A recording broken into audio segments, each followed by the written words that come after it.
bien entendu, le conseiller général sortant doit présenter et gérer son bilan, hein, ce qui est tout à fait normal. Donc il y a des conseillers généraux qui font des bilans, hein, et des bons bilans, et qui expliquent tout ce qui se passe tout ce qui s'est passé dans leur canton pendant leur mandat et toutes les actions du conseil général. Donc là, les gens comprennent le RSA, c'est pas chez nous, donc je ne montrerai pas sa photo. Mais voilà, donc ça c'est un vrai bilan de conseil général. Il y a 7 ans, il avait fait une chose un petit peu identique, et là, c'est encore mieux cette année. Donc voilà, un vrai bilan, c'est ce que je demandais à Gilles de Courson, chose que l'on n'a pas. C'est fort dommage, je dirais quand même, c'est important de montrer qu'on a bien travaillé, et de ne pas dire qu'on a seulement un bilan positif. Donc là, le travail du conseil général, c'est vraiment d'harmoniser, d'apporter une concertation au sein du canton.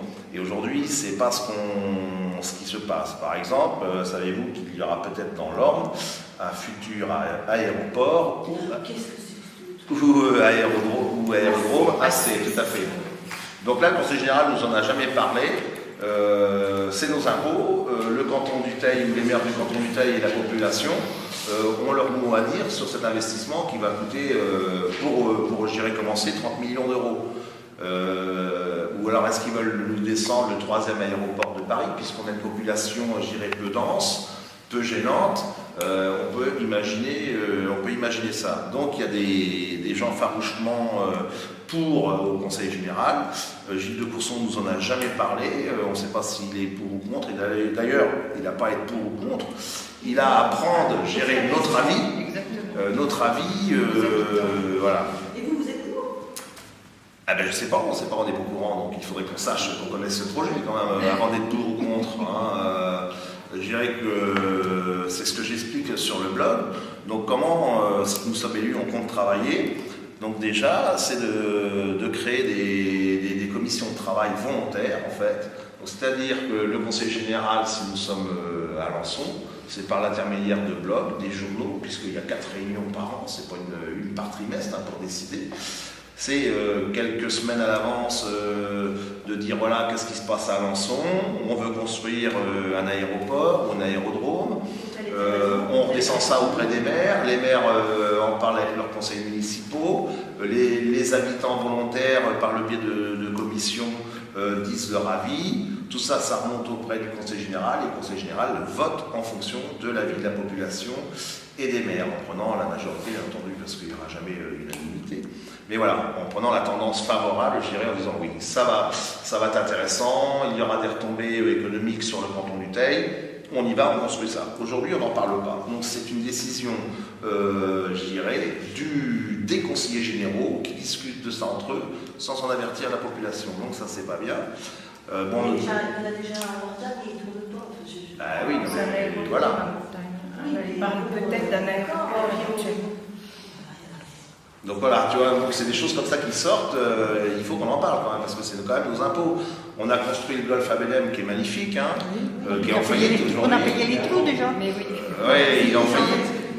Voilà, et donc il appartient au Conseil général de l'Orne. Aujourd'hui, il est en vente. Hein, le Conseil général veut le céder. Alors j'espère qu'ils ne céderont pas à un promoteur immobilier à des prix défiant toute concurrence, parce que c'est quand même nos impôts qui l'ont financé.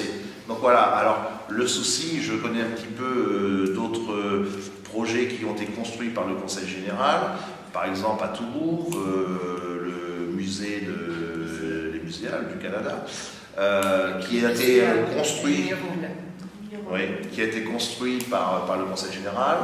Le Conseil général s'en est débarrassé, l'a donné à une association, hein, c'est connu de tout le monde, hein, puisque ça a été dit dans les journaux, donc c'est donné à une association, loi 1901, qui a géré tant bien que mal. Ils ont fait faillite, et c'est la communauté de communes de Tourouvre qui a repris le musée pour le faire tourner, et aujourd'hui ils associent à ce musée le musée de Lignerolles qui a été ramené donc à Tourouvre sur, comment on dit, l'épicerie. Donc voilà, il y a la Roche-Blouêtre, du côté de Donfront, pareil, qui a été montée de toutes pièces comme ça, sur un site magnifique et qui est aujourd'hui, je dirais, pareil, en décadence. Donc voilà, donc c'est bien de monter des projets, mais il faut ensuite les accompagner et les financer. Sinon. C'est bien aussi bien les choisir et les suivre. Ben voilà, tout à fait. Donc voilà, le travail du Conseil général, c'est de dire ce qui se passe, de faire redescendre l'information. Voilà ta question un peu Isabelle tout à l'heure.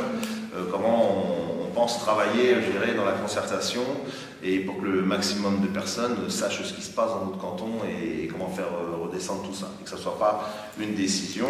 Et les décisions qui seront prises dans le canton, je dirais, seront prises avec tous les maires. C'est pas le conseil général qui dit à un maire je vais te faire ça, je vais te faire ça, je vais te faire ça. C'est de travailler avec les 10 maires et dire voilà, à Ceton ils ont besoin de ça, ça serait bien qu'on leur fasse ça, au Teil, à Saint-Agnan, et que chaque maire dise oui, approuve le développement du canton. Donc d'établir un vrai schéma de développement, ce qu'on n'a pas aujourd'hui. D'ailleurs, quand on fait toutes nos réunions, à la fin, il y a une grosse grogne. Et cette CDC, qu'est-ce qu'elle fait Oui, tout le monde grogne en disant qu'est-ce qu'elle fait, elle nous coûte cher et puis il n'y a pas un développement.